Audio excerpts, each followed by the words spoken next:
গত ৯ জুলাই ২০২৫ তারিখ বিকেল আনুমানিক ৫টা ৪০ ঘটিকার সময় রাজধানীর স্যার সলিমুল্লাহ মেডিকেল কলেজ ও হাসপাতালের ৩ নম্বর গেটের সামনে পাকা রাস্তার উপর কতিপয় দুর্বৃত্ত দেশীয় অস্ত্রশস্ত্রে সজ্জিত হয়ে লাল চাঁদ ওরফে সোহাগ নামে এক ব্যক্তিকে প্রকাশ্য দিবালোকে নৃশংসভাবে হত্যা করে। আমরা এই ঘটনায় মর্মাহত ও নিহতের পরিবারের প্রতি গভীর সমবেদনা জ্ঞাপন করছি। ঘটনা চলাকালীন সময়ে 999 এর মাধ্যমে চকবাজার থানার ভারপ্রাপ্ত কর্মকর্তা ঘটনার সংবাদ পাওয়ার সাথে সাথে বিষয়টি চকবাজার পুলিশ ফাঁড়িকে অবহিত করলে চকবাজার পুলিশ ফাঁড়ির ইনচার্জ সাব ইন্সপেক্টর সরোয়ার কয়েক মিনিটের মধ্যে ঘটনাস্থলে পৌঁছে। সেখানে গিয়ে পুলিশ দেখতে পায় অভিযুক্তরা একটা মবের পরিবেশ তৈরির চেষ্টা করছে। চাঁদাবাজদের জায়গা নাই, ব্যবসায়ীদের ভয় নাই, এরকম স্লোগান দিচ্ছে। এই অবস্থায় চকবাজার থানা পুলিশ ফাঁড়ি ইনচার্জ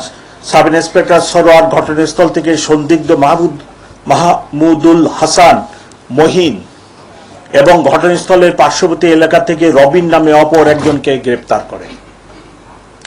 পরবর্তীতে প্রত্যক্ষদর্শীদের বর্ণনা ও ঘটনাস্থলের সিসিটিভি ফুটেজ বিশ্লেষণ করে আরও 7 জনকে গ্রেপ্তার করা হয়। মোট গ্রেপ্তারের সংখ্যা 9। উল্লেখ্য যে ভিকটিম সোহাগকে উপর্যুপরি পাথর নিক্ষেপ করা ব্যক্তিকে চিহ্নিত করা গেলেও সেই সময় তার পরিচয় শনাক্ত করা যায়নি। পরবর্তীতে পুলিশের বিশেষ টিমের সহায়তায় তার পরিচয় নিশ্চিত হয়ে তার অবস্থান চিহ্নিত করে 15 জুলাই তাকে পটুয়াখালী জেলা হতে গ্রেপ্তার করা হয়। প্রাথমিক জিজ্ঞাসাবাদে জানা যায় তার নাম মোহাম্মদ রেজওয়ান উদ্দিন অভি, বাবার নাম মনোরঞ্জন বসু, মাতার নাম বিউটি দেব মিলা এবং সে একজন ধর্মান্তরিত মুসলিম। এই ঘটনায় পাথর নিক্ষেপকারী 2 জন সহ মোট 9 জন আসামিকে গ্রেপ্তার করা হয়েছে। অন্যান্য আসামিদের গ্রেপ্তারের চেষ্টা অব্যাহত আছে। এই হত্যাকাণ্ডের প্রকৃত রহস্য উদ্ঘাটনের জন্য ধৃত আসামিদের রিমান্ডে এনে জিজ্ঞাসাবাদ চলছে।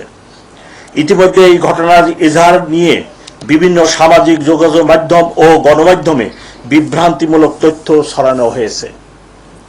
কিন্তু প্রকৃত ঘটনা হলো মামলার এজাহার দায়েরের জন্য প্রথমে তার সাবেক স্ত্রী লাকি আক্তার থানায় আসে। কিছুক্ষণের মধ্যে ভিকটিমের সৎ ভাই রনিউ থানায় আসে। তারা নিজেদের মধ্যে সলা পরামর্শ করে 23 জনকে আসামি করে একটি খসড়া এজাহার প্রস্তুত করে। এরই মধ্যে ভিকটিমের আপন বড় বোন মঞ্জু আরা বেগম বর্তমানে মামলার বাদীনি থানায় এসে এজাহার দাখিলের আগ্রহ প্রকাশ করে। তখন তার সামনে পূর্বের খসড়া এজাহার উপস্থাপন করা হয়। এ সময় বাদীনির মেয়ে উক্ত খসড়া এজাহারের ছবি তুলে রাখে, যা পরবর্তীতে সোশ্যাল মিডিয়ায় ছড়িয়ে পড়ে।